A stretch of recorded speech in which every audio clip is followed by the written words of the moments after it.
नमस्कार दोस्तों, आप सभी का स्वागत है आपके अपने चैनल जीके स्टडी सेंटर में।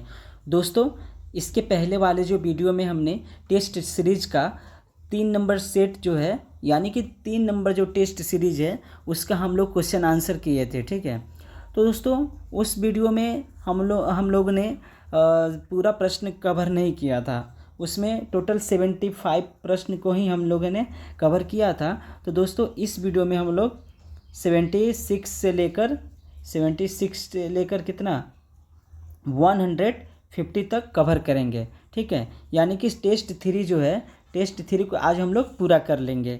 ठीक है, तो चलिए दोस्तों ज़्यादा बात ना करते हुए बढ़ते हैं प्रश्न की ओर। तो दोस्तों यहाँ पे 76 नंबर प्रश्न है। 76 नंबर प्रश्न जो है कह रहा है कि प्रकाश विद्युत प्रभाव का सिद्धांत किसने प्रस्तावित किया। ऑप्शन है हेनरिक हर्ट्ज, ऑप्शन बी में है अल्बर्ट आइंस्टीन, ऑप्शन सी में है Stephen William Hawking, option D में है आइजैक न्यूटन। तो दोस्तों इसका जो सही जवाब होगा वो होगा ऑप्शन ए हेनरिक हर्ट्ज। अगला जो प्रश्न है प्रश्न नंबर 77 देखेंगे हम लोग।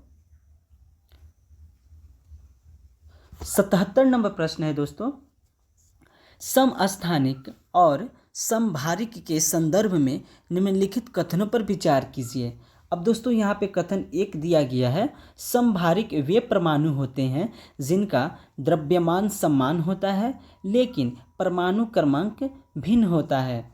2 में है समस्थानिक वे परमाणु होते हैं जिनका द्रव्यमान भिन्न होता है लेकिन परमाणु क्रमांक समान होता है।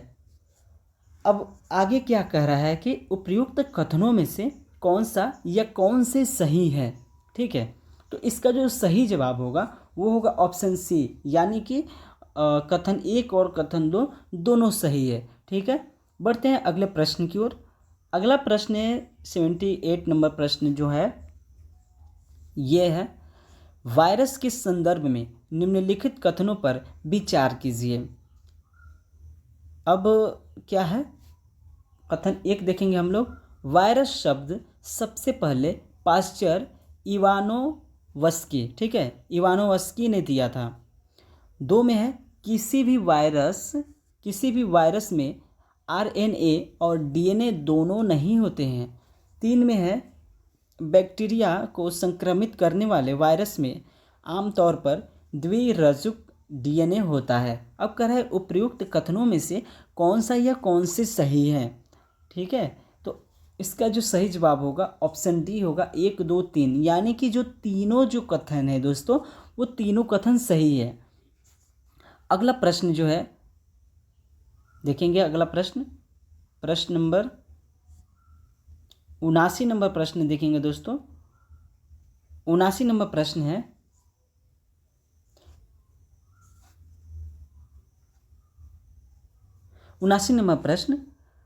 पारिस्थितिक, ठीक है, पारिस्थितिक तंत्रों में ऊर्जा पिरामिड के संबंध में निम्नलिखित कथनों पर विचार कीजिए। हाँ, 1 में जो बताया गया है, कथन 1 जो है, ऊर्जा पिरामिड सदैव सीधा होता है क्योंकि ऊष्मा के रूप में अपव्यय के कारण क्रमिक पोषी स्तरों पर ऊर्जा प्रवाह कम हो जाता है। 2 में है ऊर्जा के उल्टे पिरामिड अपरद आधारित खाद्य श्रृंखलाओं में पाए जा सकते हैं जहां अपघटक उत्पादकों की तुलना में अधिक ऊर्जा सामग्री प्रदर्शित करती है। अब कह रहा है कि उपरोक्त कथनों में से कौन सा या कौन से सही है। ठीक है, तो इसका जो सही जवाब होगा ऑप्शन ए होगा, केवल 1, यानी कि 1 नंबर जो है, हम यहाँ इसको ग्रीन से टिक आउट कर देते हैं, ये जो है 1 नंबर ये सही है, कथन 1 बिल्कुल सही है। चलिए बढ़ते हैं अगले प्रश्न की ओर। अगला प्रश्न है प्रश्न नंबर 80 देखेंगे।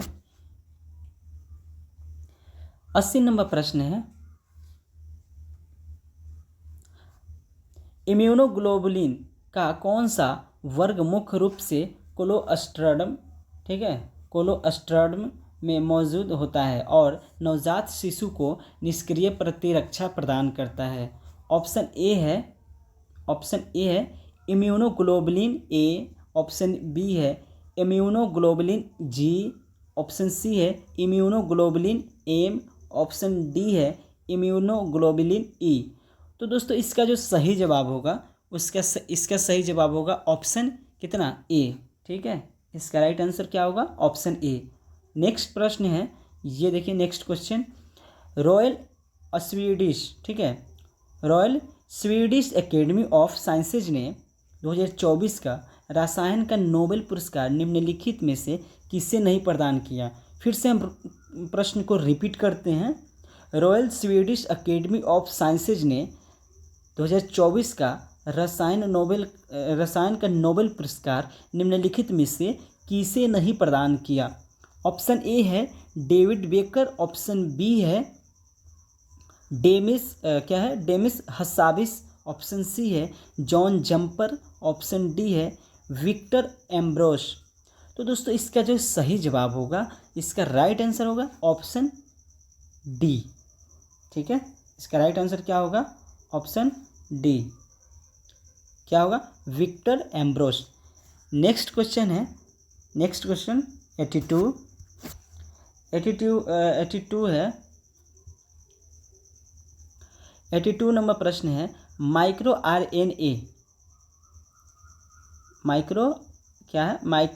आरएनए के संदर्भ में निम्नलिखित कथनों पर विचार कीजिए। ठीक है दोस्तों, इस प्रश्न का जो कथन जो दिया गया है ना, 82 नंबर जो प्रश्न का जो कथन दिया है थोड़ा लंबा है, इसलिए हम लोग पहले इसका राइट आंसर जान लेते हैं, फिर उस पर विचार करेंगे। तो दोस्तों इसका जो सही जवाब दिया गया है 82 नंबर प्रश्न का, इसका राइट आंसर क्या होगा? केवल 2, यानी कि 2 नंबर। ठीक है, तो 2 नंबर कथन होगा। तो 2 नंबर में क्या बताया जा रहा है कि mRNA केवल कोशिका के, ठीक है, केवल कोशिका के केंद्रक में बनते हैं और पूरी तरह कार्यात्मक होने के लिए उन्हें डाइसर नामक एंजाइम की आवश्यकता होती है। चलिए नेक्स्ट क्वेश्चन देखते हैं। नेक्स्ट क्वेश्चन 83 नंबर, 83 हाँ ये रहा 83 प्रश्न। हाँ, किस मंत्रालय ने कृत्रिम बुद्धिमत्ता AI के विकास हेतु एक सरकारी पहल भारत जेन का शुभारंभ किया? तो दोस्तों इसका जो सही जवाब होगा, सही जवाब जानने से पहले हम ऑप्शन देख लेते हैं। ऑप्शन ए है संचार मंत्रालय, ऑप्शन बी है सूचना एवं प्रसारण मंत्रालय, ऑप्शन सी है विज्ञान एवं प्रौद्योगिकी मंत्रालय, ऑप्शन डी है वाणिज्य मंत्रालय। तो दोस्तों इसका जो सही जवाब होगा, इसका सही जवाब क्या होगा? इसका सही जवाब होगा दोस्तों ऑप्शन सी, विज्ञान एवं प्रौद्योगिकी मंत्रालय। ठीक है, नेक्स्ट क्वेश्चन 84। हाँ, प्रश्न है, रक्षा निगरानी के लिए अंतरिक्ष आधारित निगरानी SBS-3 परियोजना के अंतर्गत कितने उपग्रहों को प्रक्षेपित करने की योजना है? तो दोस्तों इसका ऑप्शन है, ऑप्शन ए है 31, ऑप्शन बी है 52, ऑप्शन सी है 21, ऑप्शन डी है 73। तो दोस्तों इसका जो राइट आंसर होगा, इसका राइट आंसर क्या होगा? ऑप्शन सी ए। ठीक है, ऑप्शन ए 31। ठीक, अगला प्रश्न है प्रश्न नंबर 85 देखेंगे। 85 नंबर प्रश्न है, भारत की एकीकृत जीनोमिक चिप पहल के तहत भैंसों के लिए लॉन्च की गई जीनोमिक चिप का क्या नाम है? तो ऑप्शन है महेश चिप, ठीक है, महेश चिप, मोड चिप, महिष चिप और गिरीश चिप। तो दोस्तों इसका जो सही जवाब होगा, इसका सही जवाब होगा ऑप्शन सी, महेश चिप। अगला जो प्रश्न है प्रश्न नंबर 85 देखेंगे। 85 नंबर प्रश्न है, भारत के किस स्थान ने अंतर्राष्ट्रीय परमाणु ऊर्जा एजेंसी IAEA के वैज्ञानिक मंच एटम्स फॉर फूड में भाग लिया? ऑप्शन ए में है परमाणु ऊर्जा आयोग, ऑप्शन बी है भाभा परमाणु अनुसंधान, ऑप्शन सी है Indian Rare Earths Limited, option D है इंदिरा गांधी परमाणु अनुसंधान केंद्र। तो दोस्तों इसका जो सही जवाब होगा इसका सही जवाब होगा ऑप्शन बी, भाभा परमाणु अनुसंधान केंद्र।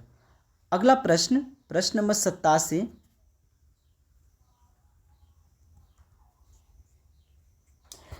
नंबर प्रश्न है, भारत में किस स्थान पर परमाणु ऊर्जा विभाग DAE ने मेजर एटमॉस्फेरिक चेरेनकोव एक्सपेरिमेंट यानी कि MACE वेधशाला का उद्घाटन किया? ऑप्शन ए है हानले लद्दाख, ऑप्शन बी है देहरादून उत्तराखंड, ऑप्शन सी है कांगड़ा हिमाचल प्रदेश, ऑप्शन डी है थेनी हिल तमिलनाडु। ठीक है, तो इसका जो सही जवाब होगा ऑप्शन ए, राइट आंसर क्या होगा? ऑप्शन ए हानले लद्दाख। ठीक है, अगला प्रश्न 88 नंबर, इसरो और जाक्सा का संयुक्त चंद्र मिशन ल्यूपेक्स, ठीक है, लुपेक्स किस प्रक्षेपण यान से प्रक्षेपित किया जाएगा? ऑप्शन ए है PSLV, ऑप्शन बी में है H324L और सी में है GSLV Mark 3 और ऑप्शन डी है फाल्कन 9। तो इसका जो राइट आंसर होगा वो होगा option A PSLV। Next question है, नेक्स्ट क्वेश्चन 89।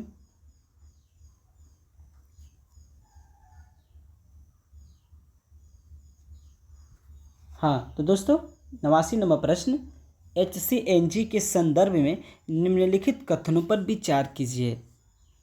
यहाँ पे 3 कथन दिए गए हैं। कथन 1 है HCNG हाइड्रोजन और LPG का मिश्रण है। HCNG कार्बन डाइऑक्साइड यानी कि CO2 के उत्सर्जन को 70% तक कम करता है। 3 में बताया गया है कि उच्च ऑक्टेन संख्या के कारण यह इंजन के प्रदर्शन को बेहतर बनाता है। नेक्स्ट आप देखिए आगे बता रहा है कि उपर्युक्त कथनों में से कौन सा या कौन से सही है। ठीक है, तो दोस्तों इसका जो सही जवाब होगा ये होगा right answer option number B. ठीक है, केवल 2 और 3। अगला प्रश्न, प्रश्न नंबर 90 देखेंगे। 90 नंबर प्रश्न ये रहा,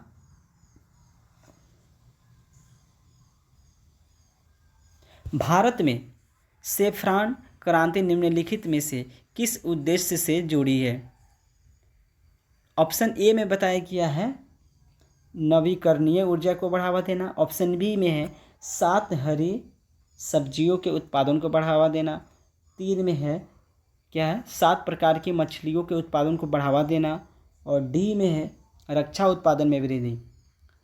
दोस्तों इसका राइट आंसर होगा ऑप्शन बी, सॉरी ए। ठीक है, ऑप्शन ए नवीकरणीय ऊर्जा को बढ़ावा देना। अगला प्रश्न 51 नंबर प्रश्न है। प्रश्न नंबर 51 है, टोकामक के संबंध में निम्नलिखित में से कौन सा कथन सही है?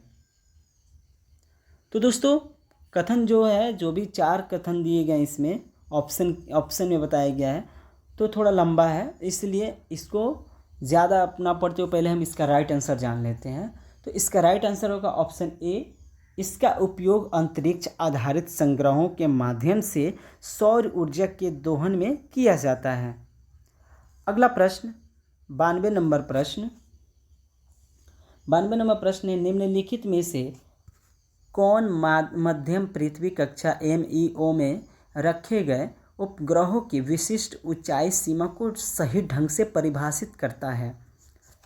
तो दोस्तों ऑप्शन में बताया गया है 50 से 1500 किलोमीटर, ऑप्शन बी में है 5000 से 12000 किलोमीटर, ऑप्शन सी में है 36000 किलोमीटर, ऑप्शन डी में है 90000 किलोमीटर। इसका सही जवाब जो होगा, इसका सही जवाब होगा 5000 से लेकर 12000 किलोमीटर।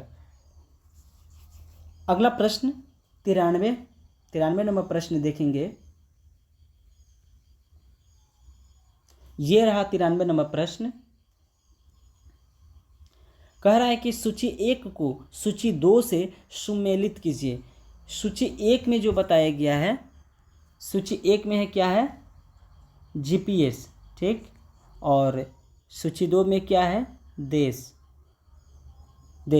अब कह रहा है कि ए में है NAVSTR, और क्या देश बता रहा है, यूरोपियन यूनियन, ठीक। 2 में है GLONASS, उसको हम ऐसे पढ़ेंगे GLONASS, ठीक। और देश क्या है, चीन। सी में है COMPASS, रूस। और डी में है GALILEO, और देश क्या है, संयुक्त राज्य अमेरिका। और दोस्तों जैसे कि हमने एक एक क्या बोलते हैं लेटर, एक एक लेटर को बोला है, आप लोग ऐसे भी बोल सकते हैं, 9 स्टार और ग्लोनास, कॉम्पास, गैलीलियो, ये भी बोल सकते हैं, ठीक है।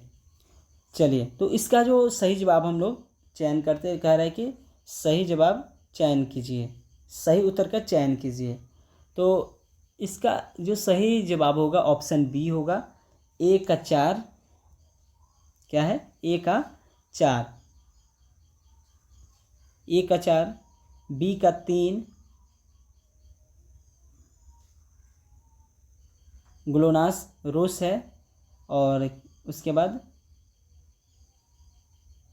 बी का क्या होगा, बी का 3, बी का 3, हाँ, ग्लोनास रूस में, और 3 का 2, यानी कि सी का 2, कंपास कहाँ है, चाइना, और गैलीलियो कहाँ बच गया, कहाँ, यूरोपियन यूनियन। तो ये था राइट आंसर। अब बढ़ते हैं अगले प्रश्न को देखते हैं। अगला प्रश्न है, भारत के क्षेत्रीय स्तर के ग्लोबल पोजीशनिंग सिस्टम का नाम क्या है। ऑप्शन ए है आकाश, ऑप्शन बी है गगन, ऑप्शन सी है दिशा, ऑप्शन डी है एंट्रिक्स। तो इसका जो राइट आंसर होगा ऑप्शन बी, गगन। नेक्स्ट क्वेश्चन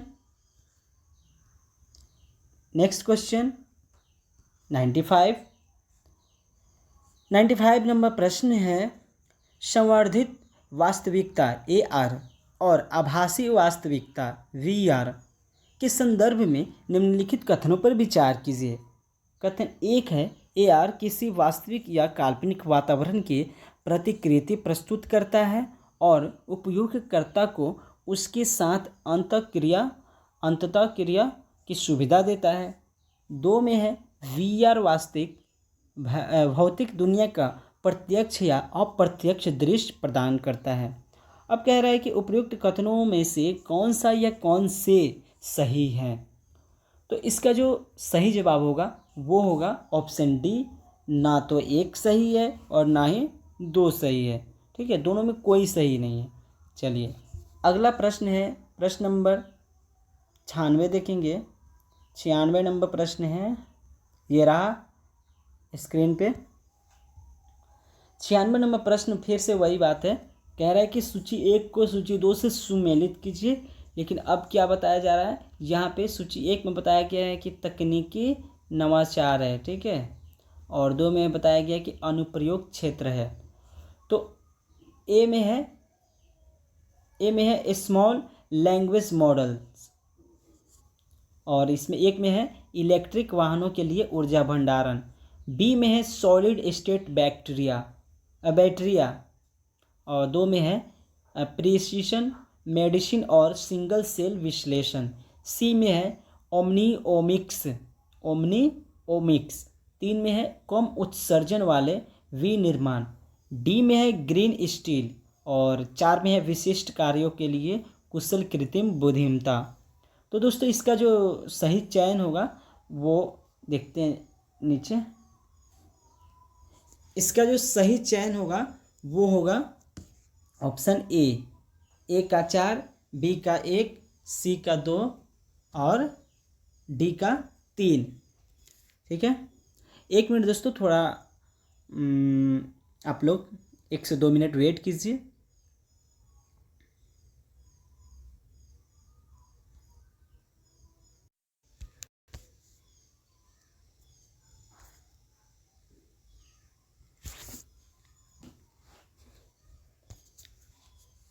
तो दोस्तों इसका जो सही जवाब क्या था, इसका सही जवाब ऑप्शन ए होगा। ठीक है, ए का 4, बी का 1, दो का सी का 2 और डी का कितना 3। चलिए अगला प्रश्न है 97 नंबर प्रश्न हम लोग देखेंगे। 97 नंबर प्रश्न जो है ये रहा स्क्रीन पे। संयुक्त राष्ट्र ने किस वर्ष को क्वांटम विज्ञान और प्रौद्योगिकी का अंतर्राष्ट्रीय वर्ष घोषित किया है? ऑप्शन ए है 2025, ऑप्शन बी है 2026, ऑप्शन सी है 2027, ऑप्शन डी है 2028। तो इसका जो सही जवाब होगा, इसका सही जवाब होगा 2025। अगला प्रश्न, प्रश्न नंबर 98 देखेंगे। 98 नंबर प्रश्न जो है ये रहा। भारत की भौगोलिक संरचना के संदर्भ में निम्नलिखित कथनों पर विचार कीजिए। प्रश्न नंबर जो 98 है, कह रहा है प्रश्न कि भारत की भौगोलिक संरचना के संदर्भ में निम्नलिखित कथनों पर विचार कीजिए। तो कथन 1 में बताया गया है, हिमालय एक युवा स्थलाकृति का प्रतिनिधित्व करता है जिसमें ऊंचे पर्वत शिखर और गहरी घाटियां होती है। 2 में है, प्रायद्वीपीय पठार भारत का सबसे नवीन भौगोलिक विभाजन है।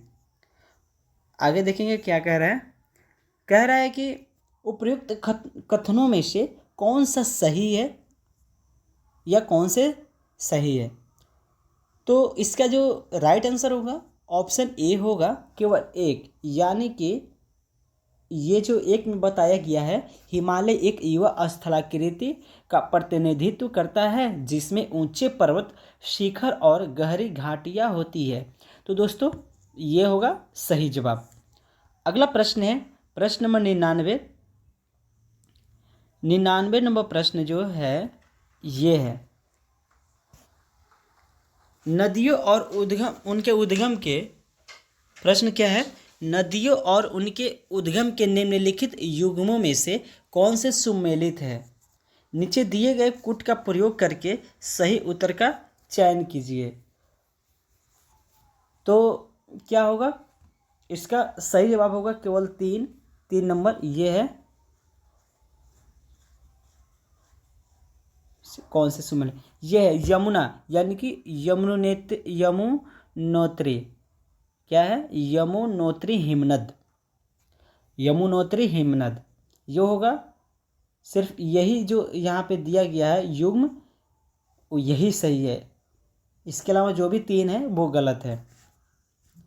अगला प्रश्न, प्रश्न नंबर 100 देखेंगे। 100 नंबर प्रश्न है, अभिकथन भारत में मानसूची पवनों की मौसमी वने माना जाता है और कारण में बताया गया है ये ऋतुओं में परिवर्तन के अनुसार अपनी दिशा बदल देती है। तो दोस्तों इसका जो राइट आंसर होगा ये होगा ऑप्शन सी, ए सही है लेकिन आर गलत है। ठीक है, जो ए में बताया गया है अभिकथन जो एसर्शन बोलते हैं वो सही है, लेकिन उसके कंपेयर में जो क्या बताते हैं ये आर जो कारण बताया गया है ये गलत है। अगला जो प्रश्न है प्रश्न नंबर 101 नंबर प्रश्न देखेंगे। जेट स्ट्रीम के संदर्भ में निम्नलिखित में से कौन से कथन सही है? इसका सही जवाब पहले हम लोग देख लेते हैं। तो इसका सही जवाब जो होगा ये होगा, इसका सही जवाब ऑप्शन बी, क्या होगा, option B, option B number होगा केवल 1 और 3, यानी कि 1 और 3। 1 में बताया गया जेट स्ट्रीम ऊपरी क्षोभ मंडल यानी कि ट्रोपोस्फीयर के उच्च वेग वाली पश्चिमी पवनों की संकरी धाराएं होती है, और 3 में है कि जेट स्ट्रीम उत्तर भारत के पश्चिमी विक्षोभों की गति को प्रभावित करती है। तो ये रहा आपका सही जवाब। अगला प्रश्न है प्रश्न नंबर 102 देखेंगे। 102 नंबर प्रश्न ये रहा। 102 नंबर प्रश्न है, भारत में उष्णकटिबंधीय पर्णपाती वनों के संदर्भ में निम्नलिखित में से कौन से कथन सही है? कथन 1 में है इन्हें मानसूनी वन के नाम से भी जाना जाता है। 2 में है ये आर्द्रता बनाए रखने के लिए शुष्क मौसमी में अपनी पत्तियां गिरा देते हैं। 3 में जो है 3 में है इन वनों में सागौन और साल प्रमुख प्रजातियां हैं। नीचे दिए गए कूट का प्रयोग करके सही उत्तर का चयन कीजिए। इसका कौन कौन सा कथन सही है? तो दोस्तों ये जो तीनों कथन जो बताया गया है, तीनों कथन 1 2 3, ये तीनों सही है। ठीक है, इसका सही जवाब होगा ऑप्शन डी। अगला प्रश्न, प्रश्न नंबर 103। 103 नंबर जो प्रश्न है ये रहा स्क्रीन पे। भारतीय उपमहाद्वीप की भूवैज्ञानिक संरचना और विकास के संबंध में निम्नलिखित कथनों पर विचार कीजिए। तो इसका राइट आंसर पहले जान लेते हैं, फिर उसके बाद उस पर विचार करेंगे। इसका जो राइट आंसर होगा ऑप्शन सी होगा, केवल 1 और 3। तो 1 में क्या है? भारतीय प्लेट अभी भी लगभग 5 सेंटीमीटर प्रति वर्ष की दर से उत्तर की ओर खिसक रही है। और 3 में क्या है? भारत में गोंडवाना निक्षेप, सॉरी थोड़ा सा बोलने में मुझे अभी दिक्कत हो गई थी।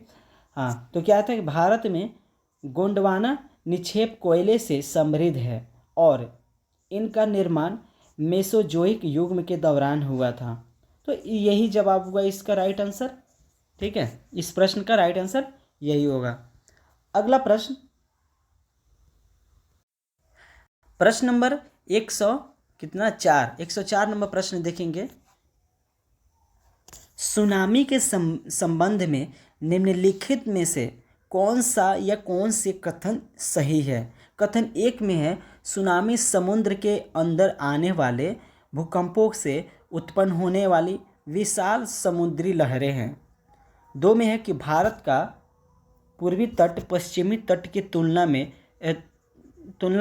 में सुनामी के प्रति अधिक संवेदनशील है। कह रहा है कि नीचे दिए गए कूट का उपयोग करके सही उत्तर का चयन कीजिए।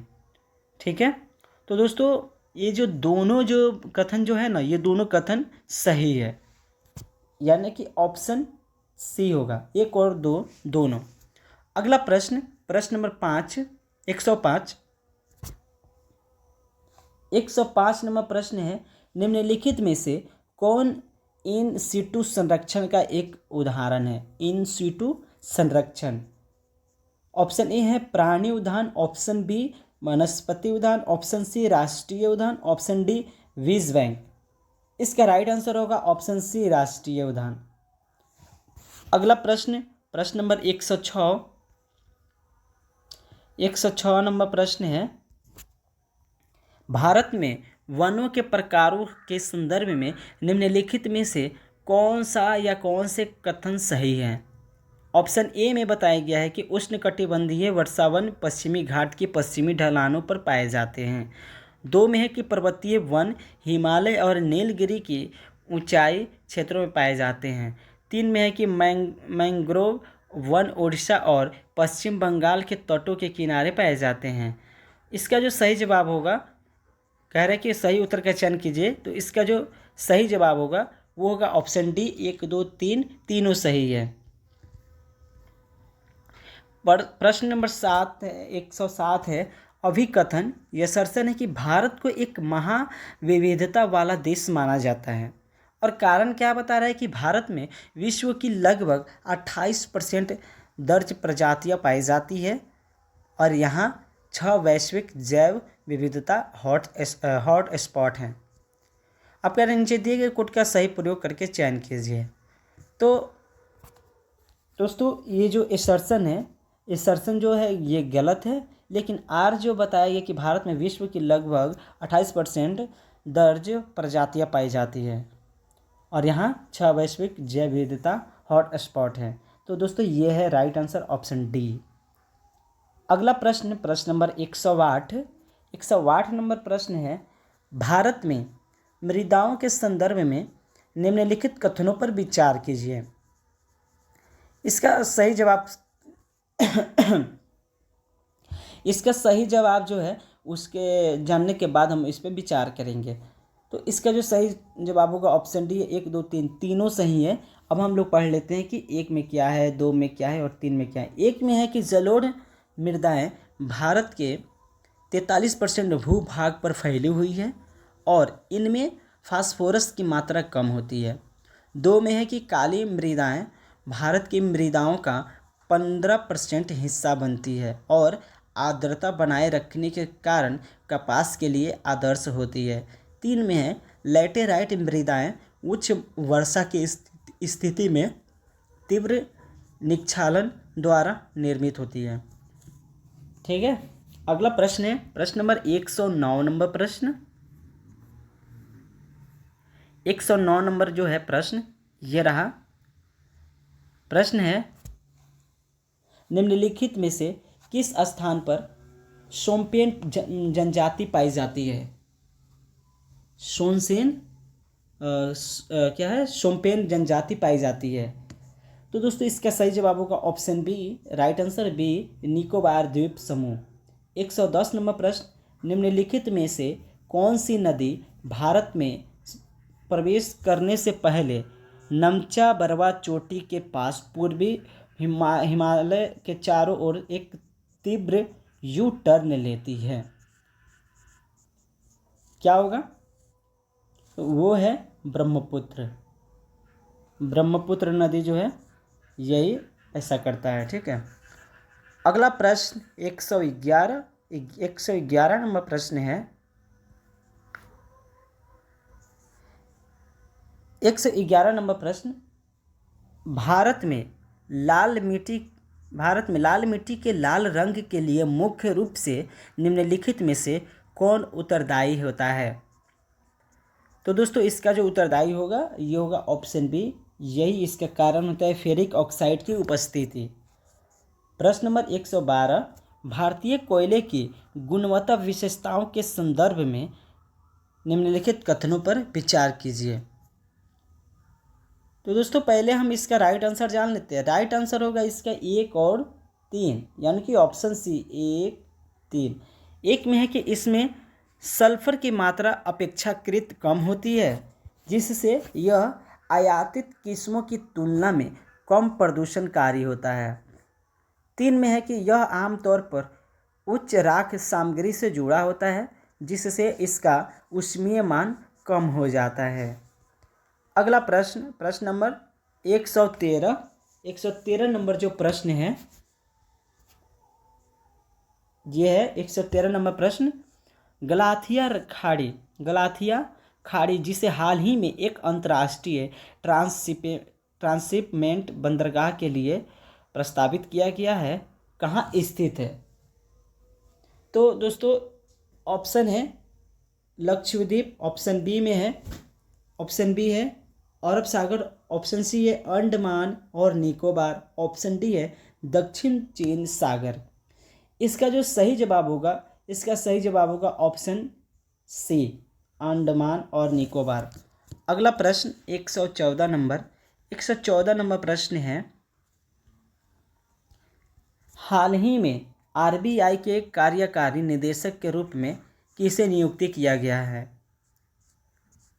दोस्तों हाल ही में आरबीआई के कार्यकारी निदेशक के रूप में केशवन रामचंद्रन को नियुक्त किया गया है। 115 नंबर प्रश्न है हाल ही में जारी वैश्विक पीटलैंड हॉटस्पॉट एटलस रिपोर्ट 2024 के संबंध में निम्नलिखित कथनों पर विचार कीजिए। अब विचार करने के लिए बोल रहा है तो हम पहले राइट आंसर देख लेते हैं। इसका राइट आंसर होगा ऑप्शन सी 1 और 3। ठीक है, 1 और 3 इसका राइट आंसर होगा। अब हम 1 और 3 यहाँ पर देखते हैं। 1 नंबर में जो है 1 नंबर बताया गया इसे संयुक्त राष्ट्र पर्यावरण कार्यक्रम UNEP द्वारा प्रकाशित किया गया था। 3 में है अवनमित पीटलैंड वैश्विक मानव जनित उत्सर्जन का लगभग 4% उत्सर्जित करते हैं। अगला प्रश्न है 116 नंबर प्रश्न। 116 नंबर प्रश्न है निम्नलिखित में से किस अंतरिक्ष एजेंसी ने वैश्विक स्तर पर वन कार्बन भंडार का मानचित्रण करने के लिए बायोमास उपग्रह मिशन लॉन्च किया है? इसका सही जवाब होगा ऑप्शन सी, यूरोपीय अंतरिक्ष एजेंसी। प्रश्न नंबर 117, 17 नंबर प्रश्न है, वैश्विक वित्तीय केंद्र सूचकांक 37 में किस शहर को प्रथम स्थान मिला? तो दोस्तों न्यूयॉर्क को प्रथम स्थान मिला है। अगला प्रश्न है 118 नंबर प्रश्न, प्रसिद्ध कारनी माता मंदिर जिसे चूहों का मंदिर के नाम से जाना जाता है, निम्नलिखित में से किस भारतीय राज्य में स्थित है? तो दोस्तों चूहों का जो मंदिर जो है वो राजस्थान में स्थित है। अगला प्रश्न 119 नंबर, 119 नंबर प्रश्न ये रहा,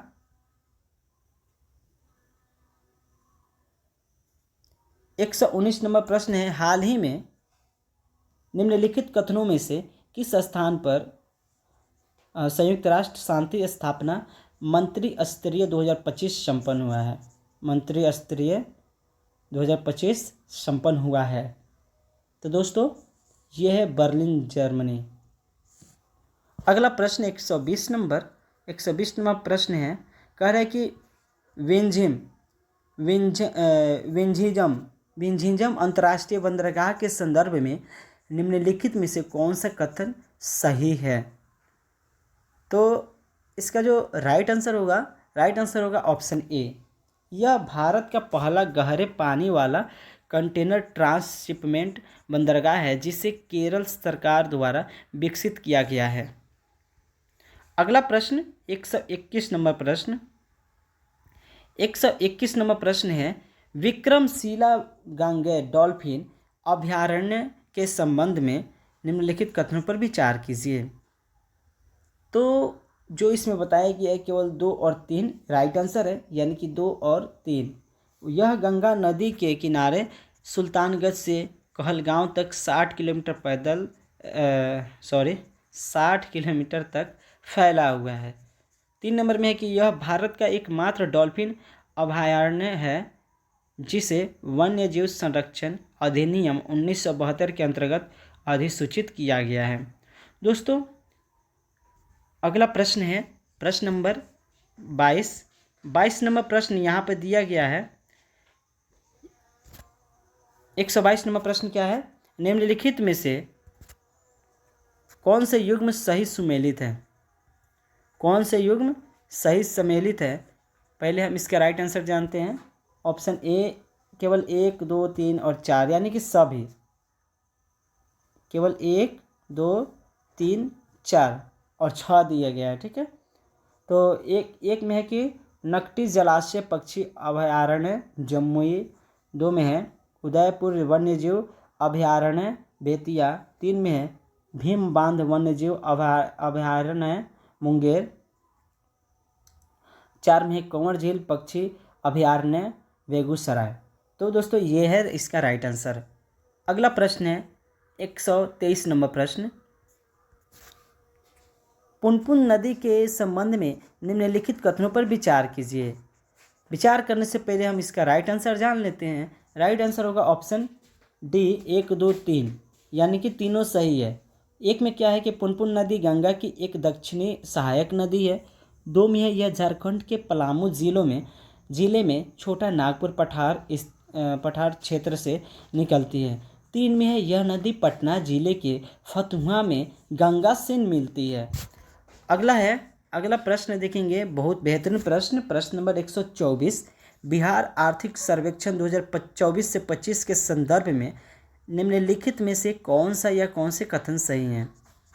इसका सही जवाब जो होगा ऑप्शन सी होगा कि 1 और 2 दोनों। तो एक में है कि कह रहा है कि वर्ष 2023 से 24 में बिहार का सकल राज्य घरेलू उत्पादक GSDP वर्तमान मूल्य पर कितना है, 8,54,429 करोड़ रुपए अनुमानित है। 2 में है वर्ष 2023 से 24 में बिहार का GSDP स्थिर मूल्य 2011 से 12 के आधार पर 4,64,540 करोड़ रुपए अनुमानित है। ठीक है। अगला प्रश्न 125 नंबर प्रश्न ये है। 125 नंबर प्रश्न है, बिहार आर्थिक सर्वेक्षण 2025 के अनुसार 2011-12 की स्थिर कीमतों पर वर्ष 2023 से 24 में बिहार की सकल राज्य मूल्य वर्धन GSVA में विभिन्न क्षेत्रों की हिस्सेदारी से संबंधित निम्नलिखित कथनों पर विचार कीजिए। पहले इसका राइट आंसर जानते हैं। राइट आंसर होगा ऑप्शन ए, केवल 1 और 2। एक में है तृतीयक क्षेत्र का GSVA में योगदान 58.6% है। दो और क्या है, 2 में है द्वितीयक उद्योग क्षेत्र का योगदान प्राथमिक क्षेत्र से अधिक है। चलिए दोस्तों, आज के लिए इतना है और दोस्तों हम यहीं पे क्वेश्चन को समाप्त करते हैं। मिलते हैं नेक्स्ट वीडियो में, यानी कि नेक्स्ट वीडियो टेस्ट नंबर 4 में। तब तक के लिए धन्यवाद। जय हिंद, जय भारत।